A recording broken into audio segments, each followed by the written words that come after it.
اعوذ باللہ من الشیطان الرجیم بسم اللہ الرحمن الرحیم۔ سورۃ الطلاق مدنی صورت ہے، 2 رکوع ہیں اور 12 آیات ہیں۔ طلاق کا لفظ جانا پہچانا ہے، اس کی کسی توضیح کی ضرورت نہیں۔ مضمون کی طرف آتے ہیں۔ پچھلی سورت تغابن تھی، اس میں گھریلو زندگی کے بارے میں کچھ نصیحتیں کی گئی تھیں۔ اسی مضمون کی مزید وضاحت سورہ طلاق اور سورہ تحریم میں آ رہی ہے۔ معاشرے کا بنیادی یونٹ، اس دیوار کی پہلی اینٹ سمجھیں کہ خاندان ہوتا ہے، اور فیملی کی، خاندان کی بنیاد رشتہ ازواج پر ہے، میٹریمونیل ریلیشن شپ کے اوپر۔ شوہر اور بیوی کا تعلق اگر آپس میں صحت مند ہوگا، خوشگوار ہوگا، معتدل ہوگا، تو پورا معاشرہ صحت مند ہو جائے گا۔ ہر اینٹ اپنی جگہ مضبوط ہوگی، پوری دیوار مضبوط ہو جائے گی۔ تو شوہر بیوی کا جو یہ رشتہ ہے، اس کی اسلام میں بہت اہمیت ہے،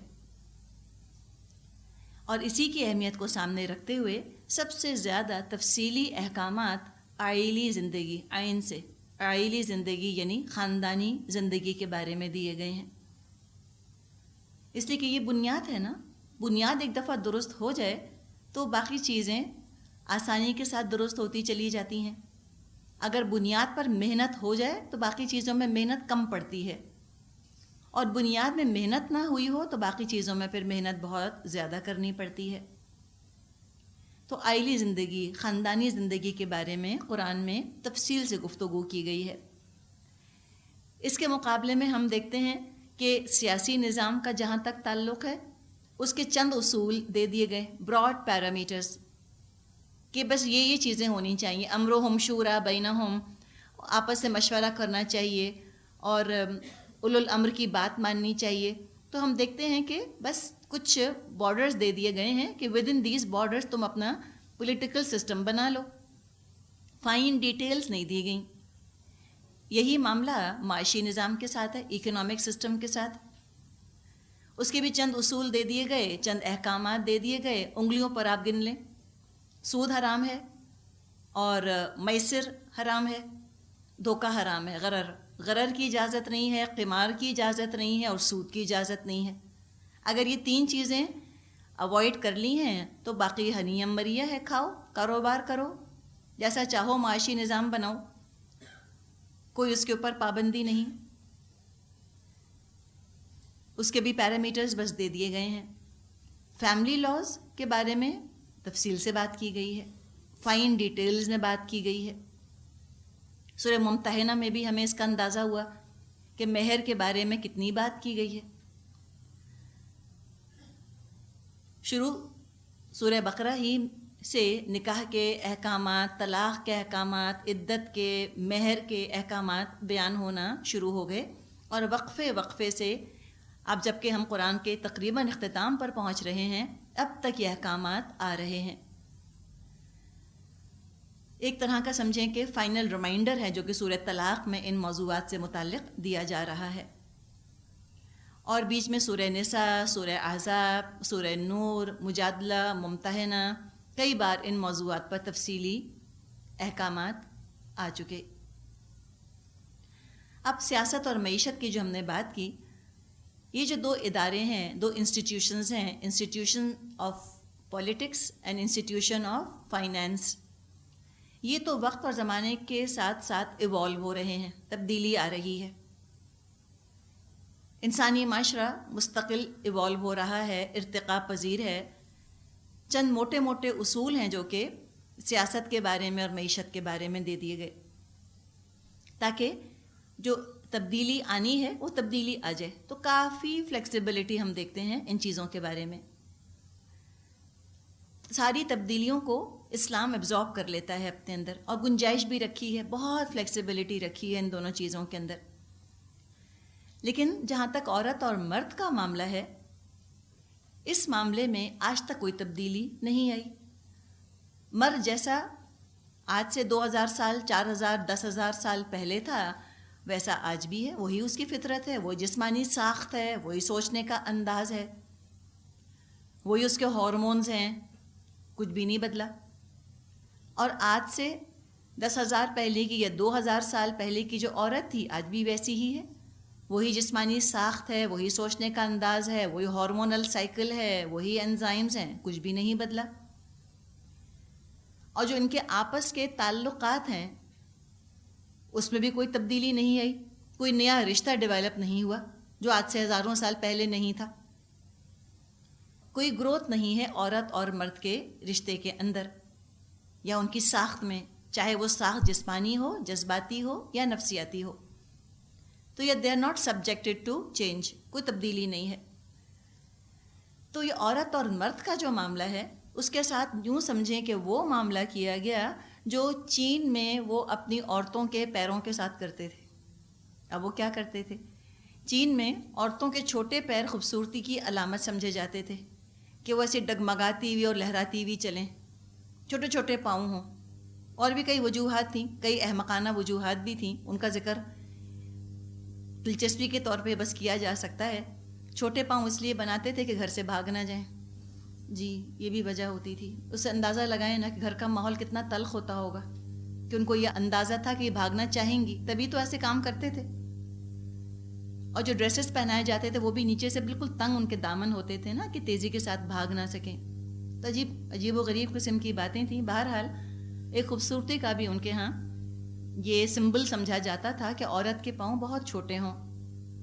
تو وہ کیا کرتے تھے کہ بچپن سے بچیوں کو لوہے کے جوتے پہنا دیتے تھے تاکہ ان کے پاؤں جو ہیں وہ بڑھنے نہ پائیں. تو اس مثال کو سامنے رکھیں کہ اس کا سائز بڑھانا نہیں تھا نا، اس کو سائز کو کنٹین کرنا تھا، اتنے کا اتنا ہی رکھنا تھا. تو یہ جو لوہے کا جوتا ہے، سمجھیں کہ اسلام نے یہ لوہے کا جوتا خاندانی زندگی کے نظام کو پہنا دیا. اس میں کوئی تبدیلی نہیں آنی. جو اصول قرآن نے دے دیے یہ ایسے کہ ایسے ہی اپلیکیبل رہیں گے. 1400 سال پہلے بھی تھے، آج بھی ہیں، 1400 سال بعد بھی ایسے ہی اپلیکیبل رہیں گے.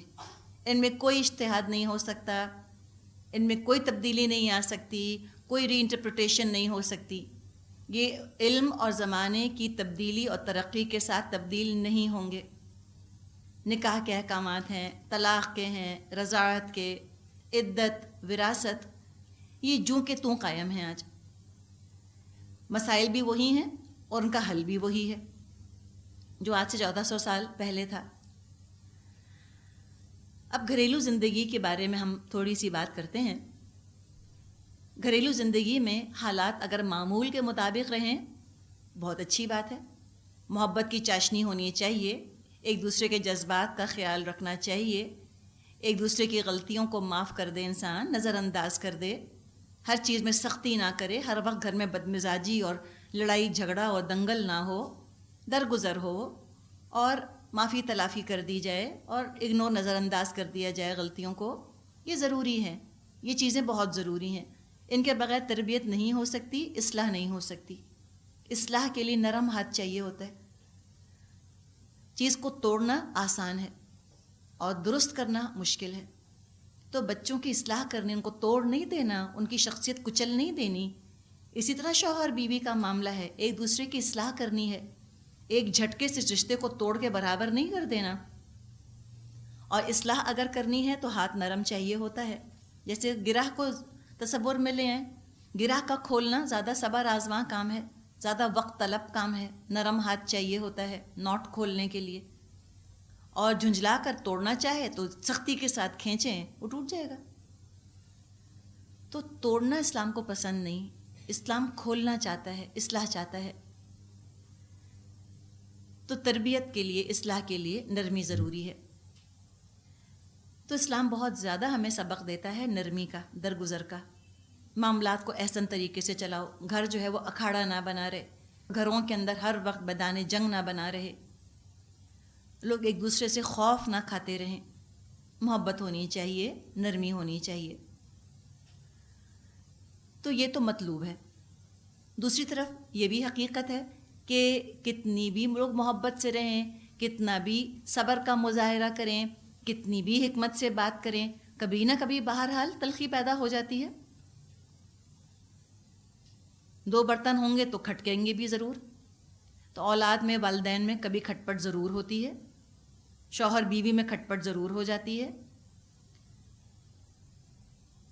اور یہ نارمل ہے, یہ بھی ہوتا ہے. ایکسپیکٹ کرنا کہ کبھی نہیں ہوگا یہ ان نیچرل ایکسپیکٹیشنز ہیں. نارمل کیا ہے؟ کبھی کبھار ہو, روزمرہ کا معمول نہ ہو, کبھی کبھار ہو جائے تو ٹھیک ہے, ونس ان اے وائل. اب یہ تو ایک نارمل صورت حال ہے جو ڈسکس ہم نے کری کہ نارملی پیار محبت ہے, کبھی کبھار تھوڑا بہت اختلاف جھگڑا وگڑا ہو جاتا ہے, کوئی بات نہیں. اس نارمل کیفیت کے علاوہ 2 انتہائی صورتحال پیدا ہو سکتی ہیں, 2 ایکسٹریمز پیدا ہو سکتی ہیں گھریلو زندگی میں. ایک کیفیت یہ پیدا ہو سکتی ہے جس کا کہ تعلق شوہر بیوی سے ہے کہ آپس میں مزاج ملتے ہی نہیں, کلیش آف ٹیمپرامنٹ ہے. ہر کوشش کر ڈالنے کے باوجود شوہر بیوی ایک دوسرے کے لیے ناقابل برداشت ہیں. چھوٹی چھوٹی باتوں پہ اریٹیشن ہوتا ہے ایک دوسرے کی. ایسے کیوں کھایا, پلیٹ ایسے کیوں رکھی, یہ لفظ کیوں استعمال کیا, کرسی ایسے پیچھے کیوں کی, تولیہ ایسے کیوں رکھا, یہ کیوں بولا. معمولی معمولی چیزوں پہ وہ مسلسل ٹکراتے رہتے ہیں ایک دوسرے سے, ناقابل برداشت ہو جاتے ہیں, انٹالریبل ہو جاتا ہے ایک دوسرے کا وجود ان کے لیے. نکاح کا رشتہ قائم کرنے کا جو بنیادی مقصد تھا لِتَسْكُنُوا إِلَيْهَا, تاکہ تم سکون پاؤ اپنی بیویوں کے پاس, وہ مقصد ہی حاصل نہیں ہو رہا ہوتا. ایسے ناخوشگوار ماحول میں کوئی خیر نہیں, کوئی بھلائی نہیں. اولاد بھی بہت سفر کرتی ہے جب مسلسل ماں باپ کو ایک دوسرے سے ٹکراتے ہوئے دیکھتی ہے, چھوٹی چھوٹی باتوں میں ماں باپ کو اختلاف کرتے ہوئے دیکھتی ہے. ٹی وی دیکھ رہے ہیں تو اختلاف, اور کھانا کھا رہے ہیں تو اختلاف.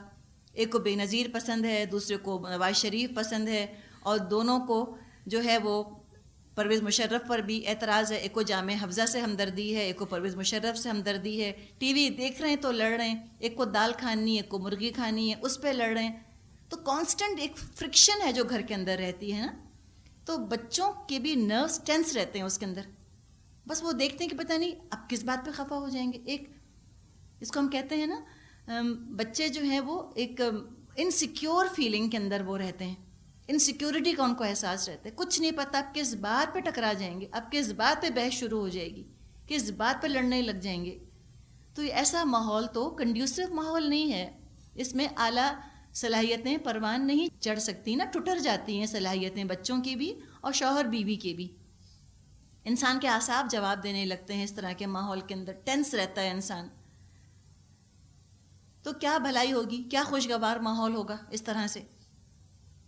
اور اگر کوئی شخص انسان کو پسند نہیں ہے, اس کے پاس تو آدھا گھنٹہ بیٹھنا مشکل ہو جاتا ہے.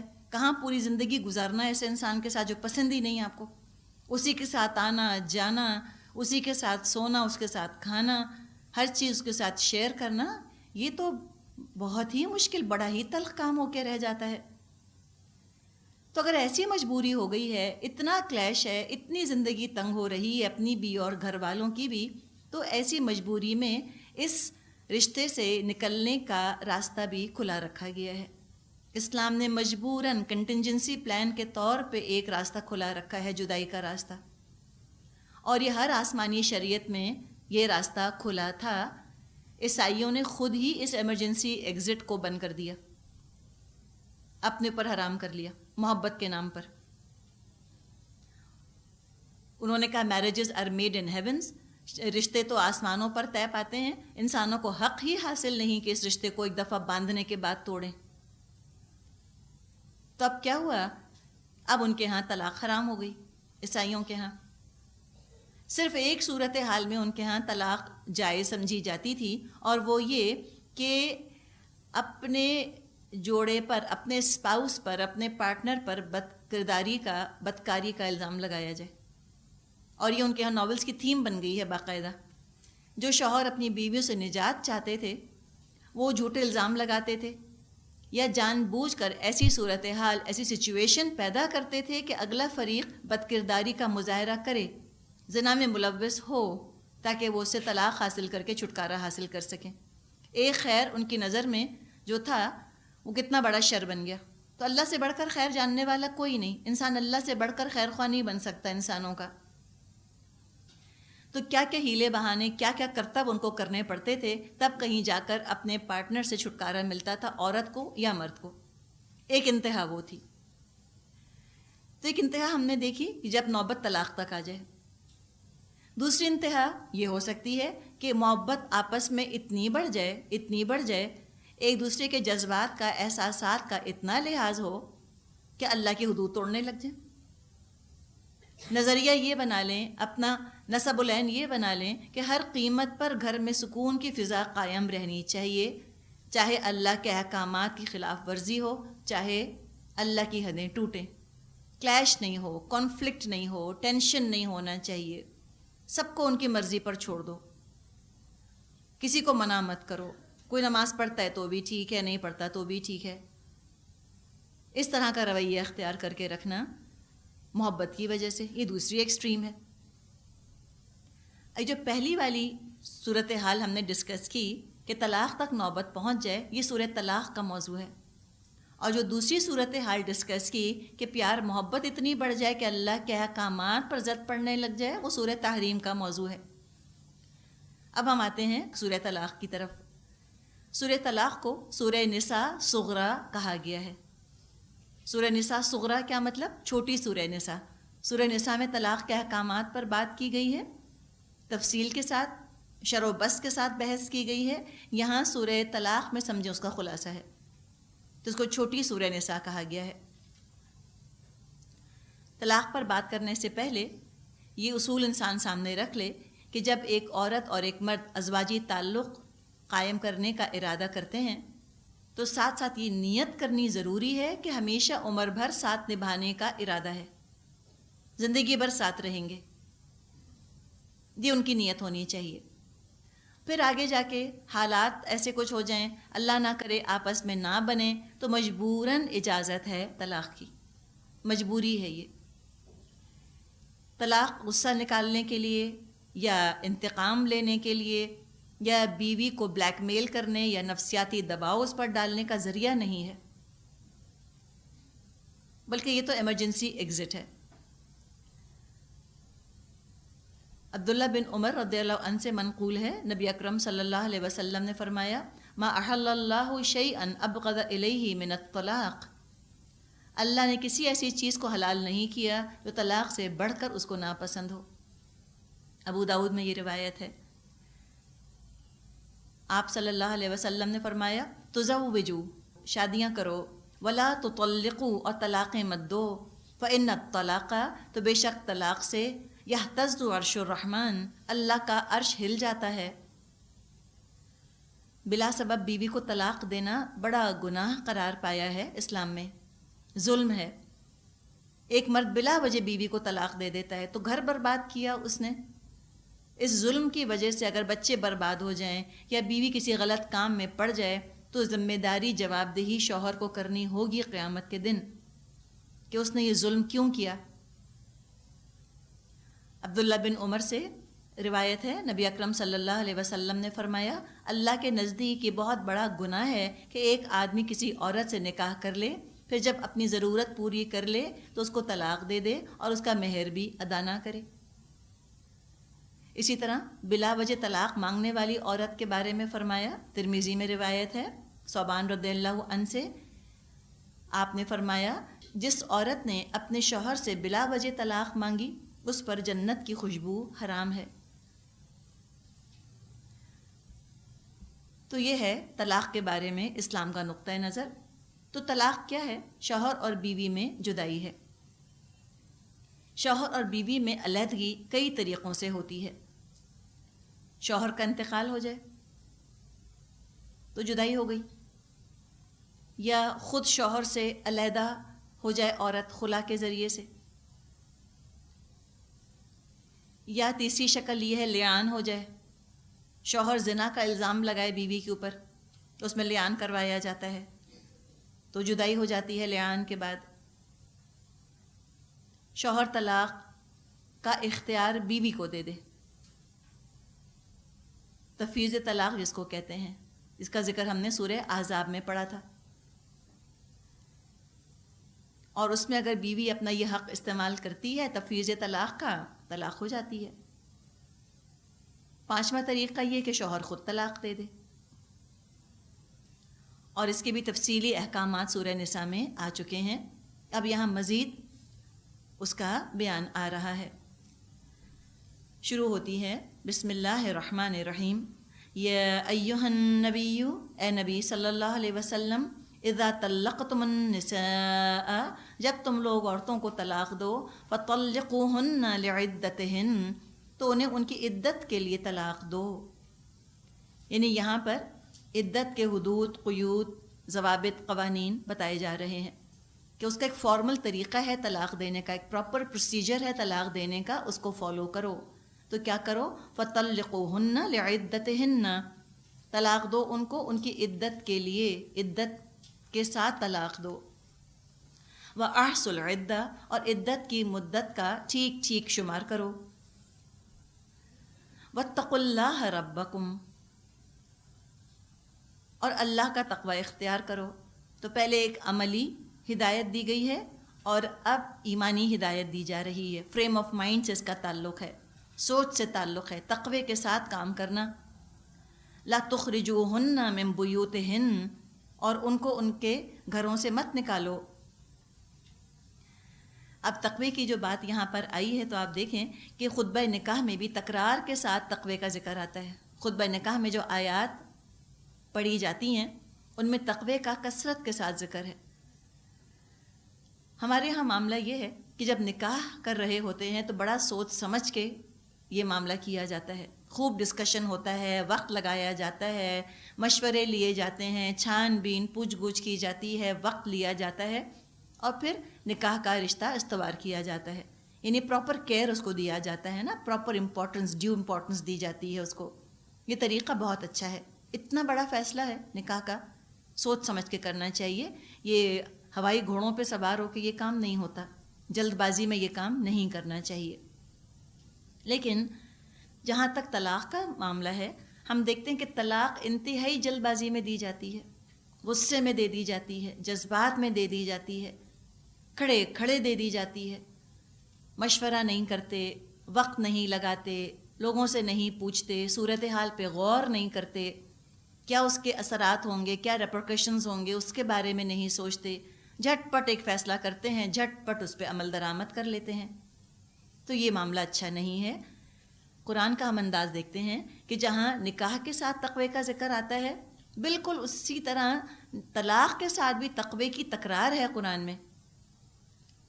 جب تک اللہ کے ہاں پکڑ کا، اللہ کے ہاں جواب دہی کا یقین نہیں ہوگا، انسان کا عمل درست نہ ہوگا، اس میں ظلم شامل ہو جائے گا۔ نکاح اور طلاق کے احکامات کے ساتھ ساتھ حدود اللہ کے بھی الفاظ ہم کو ملتے ہیں۔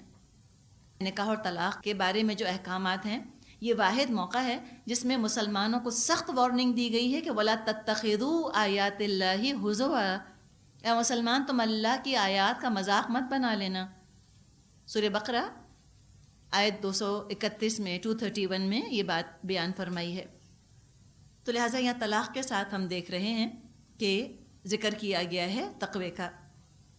اب جو طلاق کا پورا پروسیجر ہے، سورہ نساء میں بہت تفصیل کے ساتھ ہم نے اس پر بات کر لی ہے، اب اس کو دہرانا جو ہے وہ وقت طلب ایک معاملہ ہو جائے گا، تو آپ وہاں جا کے اپنے نوٹس دیکھ سکتی ہیں۔ آپ سورہ نساء میں جو آیات آئی ہیں وہاں تفسیر آپ دیکھ لیجئے، طلاق کے بارے میں کیا فرمایا گیا ہے۔ یہاں جو بات فرمائی ہے وہ یہ ہے کہ جب تم ان کو طلاق دو تو ان کی عدت گنو۔ اب یہ کن طلاقوں کی بات کی جا رہی ہے؟ 3 طلاق کی بات نہیں ہے۔ ایک دفعہ جب تم نے طلاق کا لفظ کہا، پہلی طلاق، طلاق رجعی کی بات کی جا رہی ہے، تو کیا کرو؟ عدت کا شمار کرو۔ اور لا تخرجوہن من بیوتہن، زمانہ عدت میں نہ تم انہیں ان کے گھروں سے نکالو۔ یہ آپ دیکھیں، ان کے گھروں سے نکالو، کتنی خوبصورت بات کی گئی ہے۔ قانونی طور پہ تو گھر شوہر کا ہوتا ہے، لیکن جذباتی طور پہ دیکھیں تو عورت کا ہوتا ہے۔ وہ سجاتی ہے، وہ سنوارتی ہے، وہ ٹھیک کرتی ہے، ایک ایک چیز خریدتی ہے، لاتی ہے، سنبھالتی ہے، صفائی کرتی ہے۔ تو عورت کا کتنا جذباتی ایموشنل تعلق ہوتا ہے گھر سے، کیسا سجاتی ہے، وہ کتنا خیال رکھتی ہے اپنے گھر کا۔ تو یہاں پر اس کے جذبات کا خیال رکھا جا رہا ہے کہ ان کو ان کے گھروں سے مت نکالو. دیکھو اس کا بھی تو گھر ہے. اب تمہاری بیوی نہیں رہی تو کیا ہوا؟ تھوڑا وقت چاہیے اس کو کہ وہ اپنے آپ کو ڈسکنیکٹ کرے اپنے گھر سے، اپنائیت کم کرے اس گھر سے محبت کو کم کرے. تو وقت درکار ہے. تو اسلام کا یہ طریقہ نہیں ہے کہ ایک جھٹکے میں اس تعلق کو توڑ دیا جائے، ایک ہی دفعہ 3 طلاقیں دے کر اور بیوی کو گھر سے باہر نکال دیا جائے. انتہائی غیر انسانی طریقہ ہے، غیر مہذب طریقہ ہے، ظلم ہے یہ عورت کے اوپر. ایک دم ڈسپلیس کر دیا، کل تک اس گھر کی مالکہ تھی، آج کچھ تعلق نہیں، اجنبی بن گئی. تو انسانیت نہیں ہے مردوں کے اندر کہ وہ سوچیں کہ ہم یہ کیا کر رہے ہیں. جس میں تقویٰ ہوگا وہ کبھی نہیں کر سکتا. تقویٰ ہوگا تو انسانیت بھی ہوگی، تقویٰ نہیں ہوگا انسانیت نہیں ہوگی. تو فرمایا کہ دیکھو ان کو ان کے گھروں سے مت نکالو. ایک تم نے طلاق دی ہے، جب ایک طلاق دی جاتی ہے، طلاق رجعی جب ہوتی ہے، عدت بیوی جو ہے شوہر کے گھر کے اندر گزارتی ہے، ہار سنگھار کر کے رہتی ہے تاکہ رجوع کر لے شوہر اور تاکہ معاملہ نبھ جائے، معاملہ سنبھل جائے. تو فرمایا کہ جب تم نے ایک طلاق دی ہے، یعنی بھی طلاق جو ہے وہ مغلظ نہیں ہوئی، ایک طلاق دی یا 2 طلاقیں دی ہیں، تو ان دونوں میں عدت کا معاملہ یہ ہوگا کہ بیوی اپنے شوہر کے گھر میں رہے گی. فرمایا ان کو ان کے گھروں سے مت نکالو. وَلَا يَخْرُجْنَ إِلَّا أَن يَأْتِينَ بِفَاحِشَةٍ مُبَيِّنَةٍ، اور نہ وہ اپنے گھروں سے خود نکلیں. وَلَا يَخْرُجْنَ، اور وہ خود بھی نہ نکلیں. یعنی یہ نہ ہو کہ اب بیوی کو ضد آ جائے کہ تم نے مجھ کو ایک طلاق دے دی ہے، اب میں نہیں رہتی تمہارے گھر، اب میں جا رہی ہوں اپنے میکے، ماں کے گھر جا رہی ہوں، یا میں بھائی کے گھر جا رہی ہوں، یا بہن کے گھر جا رہی ہوں. عورت بھی غصے میں اور ضد میں آ کے یہ قدم نہ اٹھائے. ابھی جذبات میں ابال آیا ہوا ہے، معاملے کو سیٹل ہونے دو. ہو سکتا ہے چند دن گزریں، غصہ ٹھنڈا ہو جائے، ناراضگی دور ہو جائے، شوہر بیوی ایک دوسرے کے سامنے رہیں. تو اللہ تعالیٰ نے جو ایک دوسرے کے لیے جسمانی کشش رکھی ہے، ہو سکتا ہے کہ وہ تعلق قائم ہو جائے شوہر بیوی والا، اور ناراضگیاں دھل جائیں، دور ہو جائیں، ختم ہو جائیں. تو اس کا تو امکان ہے، اس کے چانسز ہیں.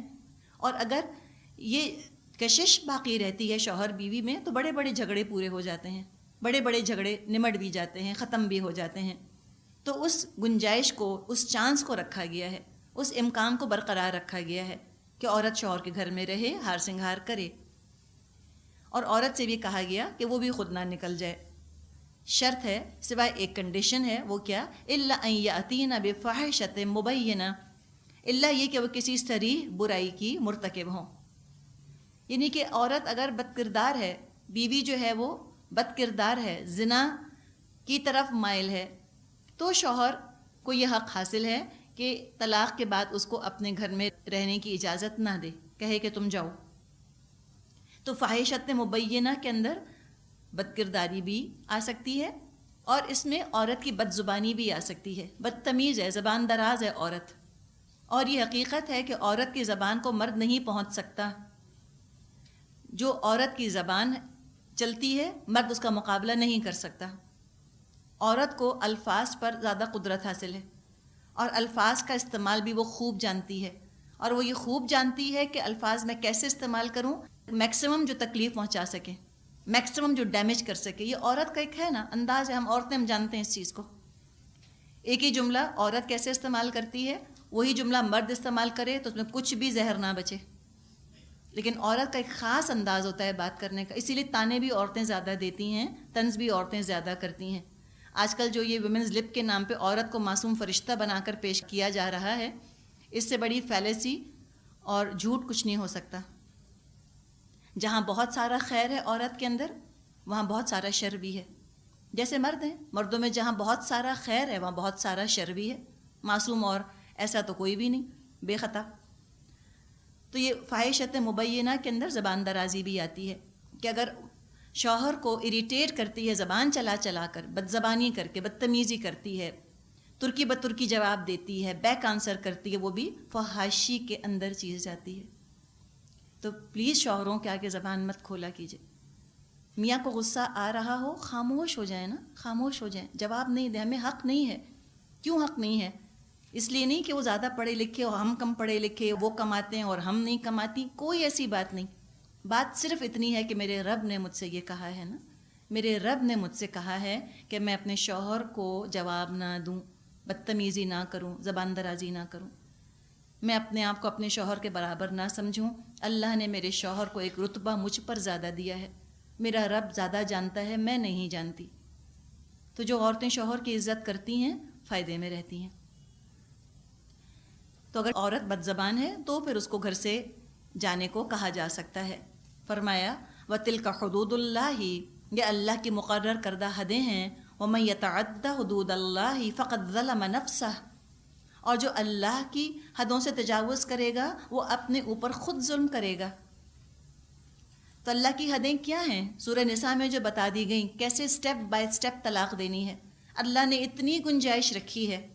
اب جو بلا وجہ اپنے اوپر ظلم کرتا ہے، اللہ کی گنجائش کو تنگ کر لیتا ہے اپنے اوپر، تو قصور تو اس کا اپنا ہوا، اس نے ظلم کیا، اللہ کا کھولا ہوا دروازہ اس نے خود ہی بند کر دیا، جلد بازی کیا غصے کی وجہ سے۔ تو یہ کام نہ کرے۔ جو طلاق کا پروسیجر اسلام نے بتایا اسی کو فالو کرنا چاہیے، اور جو اللہ کی حدوں کا خیال رکھے گا تو کیا ہوگا؟ لا تدری لعل اللہ یحدث بعد ذلک امرا، تم نہیں جانتے شاید اس کے بعد اللہ موافقت کی کوئی صورت پیدا کر دے، کوئی نئی صورتحال پیدا ہو جائے، کوئی نئے مواقع آ جائیں، نیو اپرچونٹیز آ جائیں، معاملہ سنبھل جائے۔